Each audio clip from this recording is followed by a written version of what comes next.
Que a graça e a paz de Cristo Jesus esteja sempre abundante em sua vida, em seu coração. Sou o evangelista e professor Márcio Mainardes e aqui estou para mais uma pré-aula da IBD. Este é o terceiro trimestre de 2022 e nós estamos estudando as lições bíblicas. O nosso tema do trimestre é os ataques contra a Igreja de Cristo, as sutilezas de Satanás nesses dias que antecedem a volta de Jesus Cristo. Hoje nós estamos aqui para a lição de número 2, a sutileza da banalização da graça. O nosso texto áureo é Efésios, capítulo 2, e o versículo 8, que diz: Porque pela graça sois salvos, por meio da fé, e isso não vem de vós, é dom de Deus. A nossa leitura bíblica em classe, ou seja, o texto que nós vamos trabalhar na nossa aula, é Efésios, capítulo 2, versículos 4 ao 10. A nossa lição se divide em 4 tópicos. O primeiro é compreendendo a graça. O segundo, a graça no contexto bíblico. O terceiro, a graça no contexto da reforma protestante. E o quarto e último tópico, a graça no contexto contemporâneo. Muito bem, o que é banalizar? É tornar vulgar, é menosprezar, é tornar medíocre. Então veja que este tema que nós vamos estudar hoje é sério, é grave, a sutileza da banalização da graça. Mas eu creio que a palavra principal hoje que nós precisamos entender é o que é graça.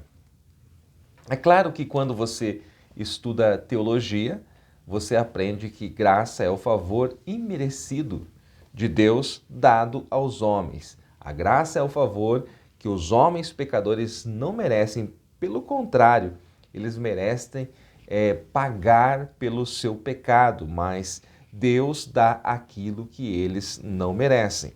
Todavia, não é tão fácil definir graça de Deus. Mas eu li certa feita e guardo esse livro comigo, o livro A Graça de Deus, de William MacDonald. Eu quero ler aqui apenas uma página e meia para que você compreenda o que é graça de Deus. Ele diz assim, o autor, abre aspas, suponha que você tenha um filho de 6 anos, que é a alegria e o deleite de sua vida. Suponha também que esse filho fosse cruelmente assassinado. Que atitude você teria em relação ao assassino? Se você usasse de todos os meios ao seu alcance para matá-lo pelo crime cometido, isso seria vingança.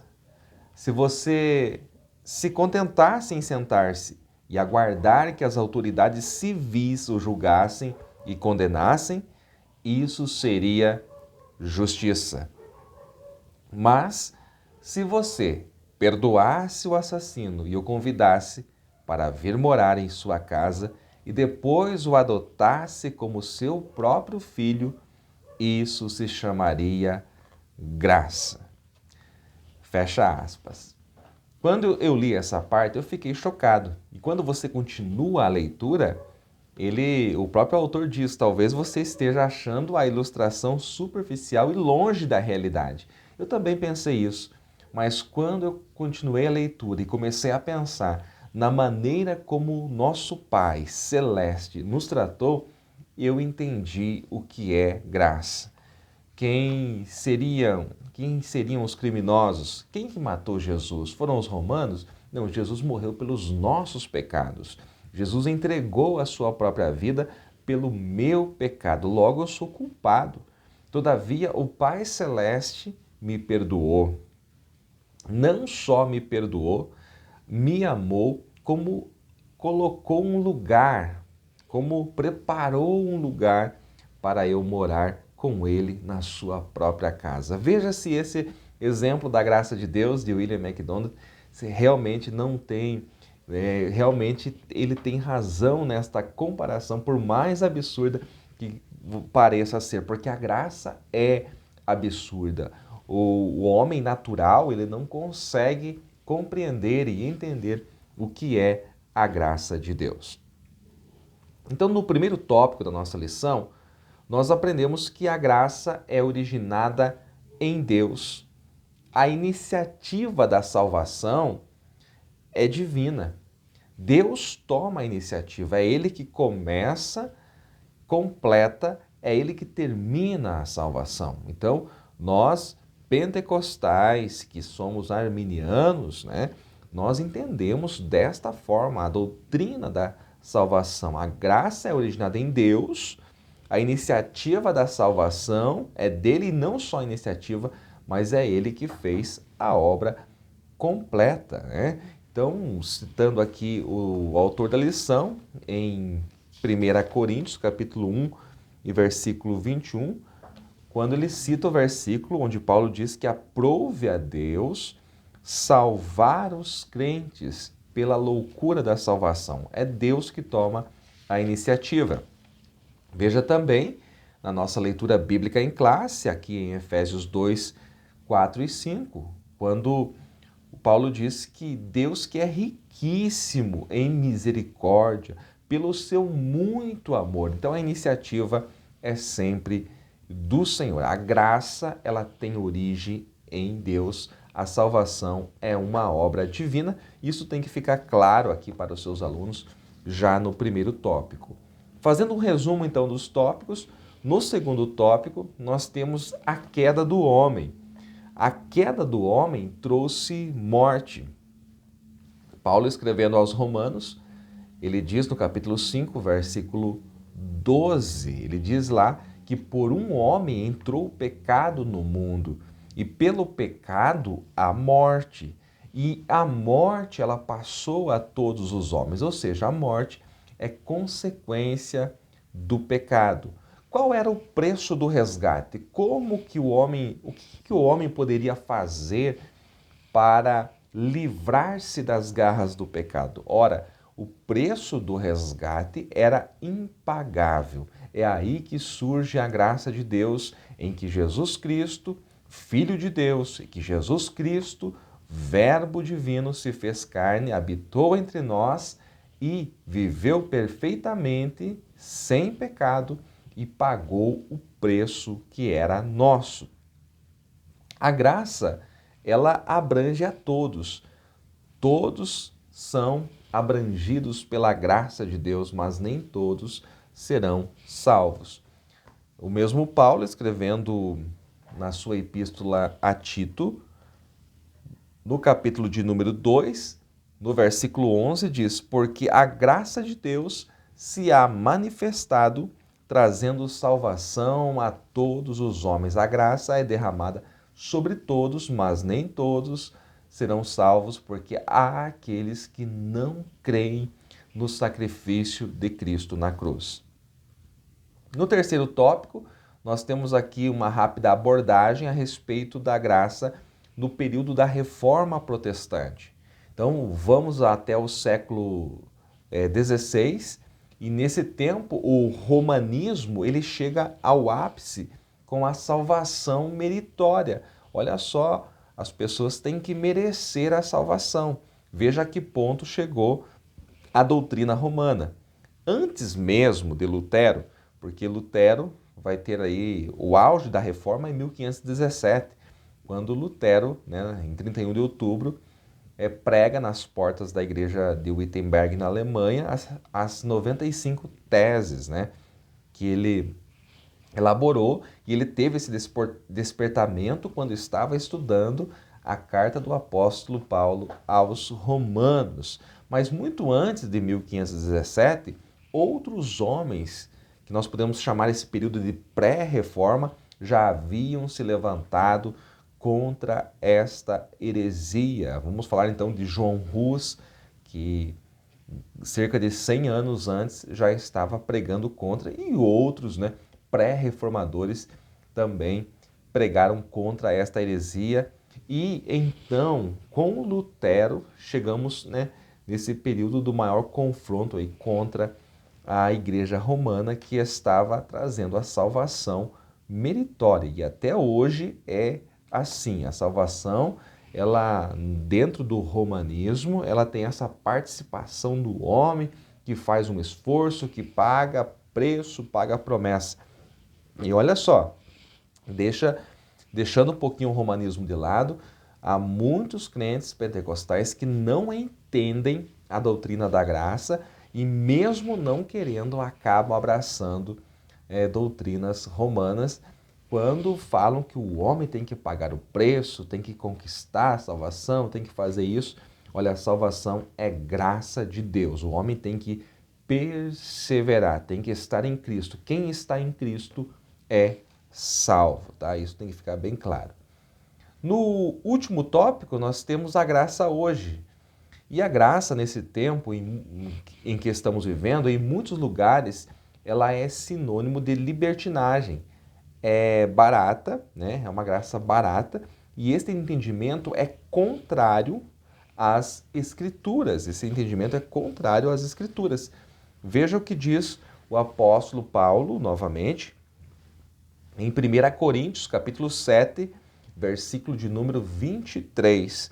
Fostes comprados por bom preço. Vocês foram comprados por bom preço. Que bom preço é esse? É o preço do sangue de Jesus Cristo. O apóstolo Pedro, na primeira carta, capítulo 1, versículos 18 e 19, ele diz: sabendo que não foi com coisas corruptíveis, como prata ou ouro, que fostes resgatados da vossa vã maneira de viver, que por tradição recebestes dos vossos pais, mas foi com o precioso sangue de Jesus, como de um cordeiro imaculado e incontaminado. Veja o preço que nós temos. Então a graça, ela não é de graça. Nós somos salvos pela graça, mas teve um preço. A questão é que Cristo pagou este bom preço por nós.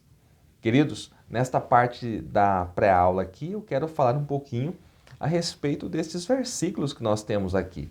Em Efésios, capítulo 2, versículos 4 e 10, 4 ao 10, para dar uma ideia aí, para você trabalhar aí, expandir esses conceitos na sua aula. Vamos lá então, versículo 4.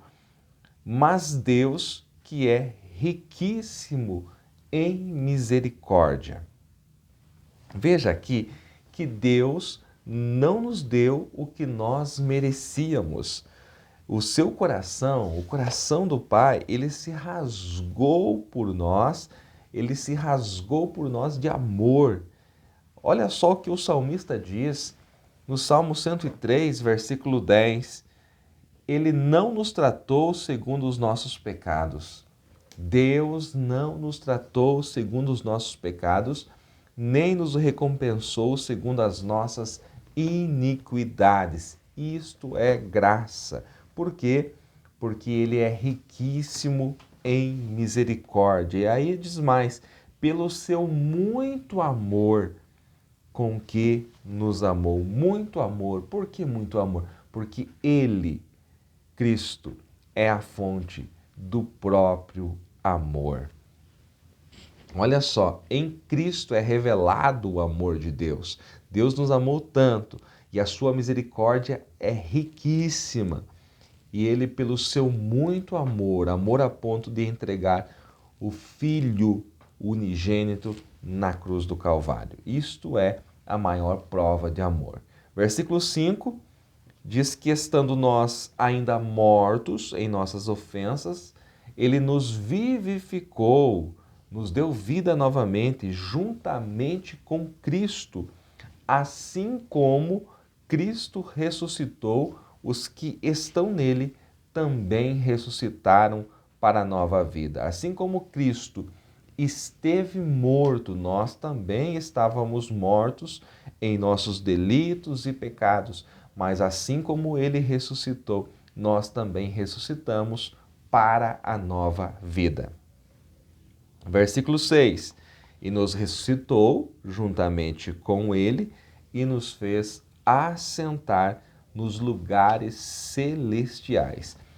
Assentar aqui fala da nossa posição nos lugares celestiais. Perceba que não é sentar, até tem alguma versão que traz sentar, mas não é que Deus pegou os crentes e colocou-os sentados nas regiões celestiais, não. Ele nos fez assentar. Perceba isso. Aqui está se utilizando um termo jurídico, é o sentido jurídico da palavra. Assentar, de onde vem assentamento. Então é uma posição que Deus nos dá. Aqueles que estão em Cristo têm uma posição nos lugares celestiais e essa posição é dada por direito. Então, assentar aqui tem um sentido jurídico. Versículo 7. Para mostrar nos séculos vindouros as abundantes riquezas da sua graça. Séculos vindouros, isto é uma linguagem figurada para falar a respeito de toda a eternidade, para mostrar por toda a eternidade as abundantes riquezas da sua graça. Versículo 8, porque pela graça sois salvos por meio da fé.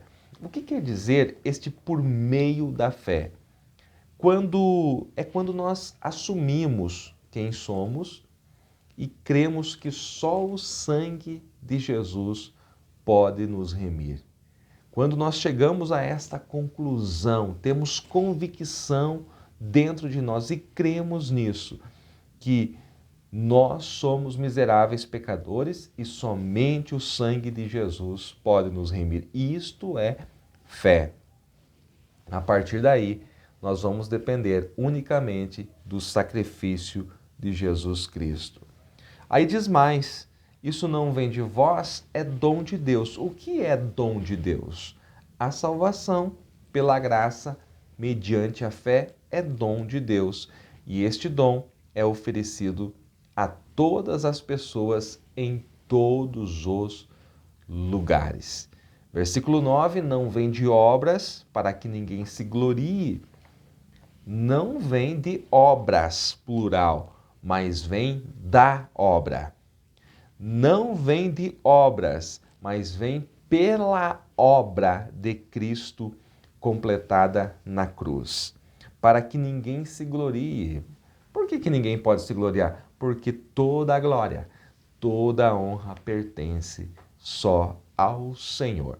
Versículo 10, porque nós somos feitura sua, criados em Cristo Jesus, para as boas obras. Para as boas obras. As boas obras não são o meio de salvação, e sim a consequência dela. As boas obras não são o meio de salvação, mas sim a consequência da salvação. Aqueles que foram salvos têm boas obras porque foram salvos e não para serem salvos. Então, isso tem que ficar bem claro para nós que estudamos a palavra de Deus.